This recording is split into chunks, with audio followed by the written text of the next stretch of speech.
issue around succession planning is that there are probably two components to it. One is replacement planning, which is really putting in place a model where you understand that when the skills that individuals in your organization who are in high impact or key positions have, and if something temporarily happens to those individuals, who's going to step in to backfill the work that they do, and to have a formalized plan in place so that the people know who is going to step in, and if and when temporary replacements are needed for illness or vacations or whatever it happens to be. So I think it's important. It's really part of an overall risk management plan that an organization should have around data, financial, and people, personnel. The second piece around succession planning is around longer-term succession planning, which is really about finding and identifying your key high-impact positions and individuals who may or may not be in those positions who you've targeted as people who have real promise for the organization, what I like to call the future stars of the organization, and to really put in place a plan for them that does a couple of things. Number one, you identify the high impact positions and what skills and attributes are needed for them. You identify the people who are in those positions and how they can be developed and mentored moving forward. The third piece of that is then having a very professional performance management system in place.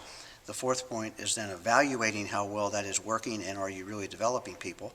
And then the fifth point is revisiting that again because it never ends. It's a constant continual process of looking at the organization, the key positions, and recognizing that there are probably two things that are going to impact that overall succession planning going forward. The first thing is the fact that we live in a world where change is constant, and that the position that you're looking at and modeling today, the attributes and skills may be very different 3 or 4 or 5 years from now, maybe even a year from now. Mm-hmm. So you need to be flexible and nimble. The second piece around that is that the demographics of the workforce are changing dramatically. And what's really happening is that we now have multi-generations in the workforce, both baby boomers and Gen Xers, the millennials, and soon maybe even 4 generations in the workforce as baby boomers are continuing to work, even if not full-time, are still in the workforce. And all the different work ethics and variables that are part of those multi-generations. The second piece is around recognizing that the cohort following the boomer population is about half the size of the boomer population. So what that means is that people at a younger age with less experience are going to be required to take on leadership responsibilities. And so that's a huge issue to consider as you're looking at succession planning. A third piece around demographics is the fact that a younger generation coming in, the millennials, are very different than the boomer population.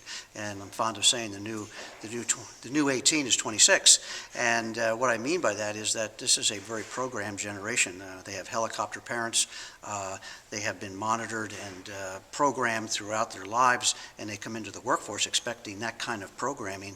So, if I do A, B, and C, I'll get to D. And if they don't get to D, either because they haven't done A, B, and C very well, or because there's too many people in the workforce, they move on to another job. And so they do move around quite a bit. So that's just a feature you have to take into consideration. That's as to the generational pieces. The other piece that's huge is that pretty much the white population and the black population have flatlined. The real growth is through both immigration and birth rates is coming in the Hispanic population.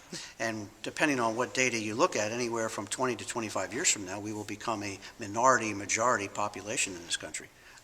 And that really means that there will be no majority population. There'll be a number of minority populations, which will have a huge impact on the demographics of the workforce. Mm-hmm. And so I think there's just a couple of issues that overlie the whole issue around succession planning and how to do that in a very disciplined way. And I think the key word I would use around succession planning is discipline.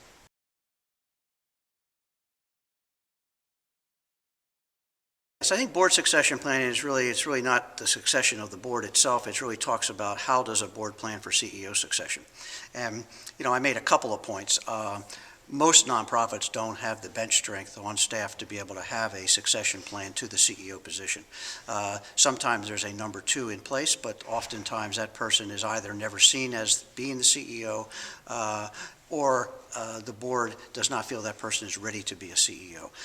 So it's succession planning from the staff level to the CEO position is hard for most organizations. Some have done it very well, particularly the larger ones, but most find it hard to do. So at a minimum, what a board needs to do is have a succession plan in place that has a couple of attributes. One, it identifies who would take over as an interim CEO should something happen suddenly to the CEO. That's part of the replacement piece, and that's on a temporary basis, probably. The second piece then is for the board to engage a facilitator to understand what their needs are, where the organization is going, what are the strategies for the organization, what are the skills and attributes you want from your next CEO. And then the third piece is to engage an executive search firm and to help the board monitor that process and engage and implement that process, because as I said today, I think for a board to take on succession, finding a CEO themselves is like a lawyer representing themselves in court or a doctor prescribing their own medicine. So I just think there's a lot of pitfalls there, and I think having outside professional expertise is important.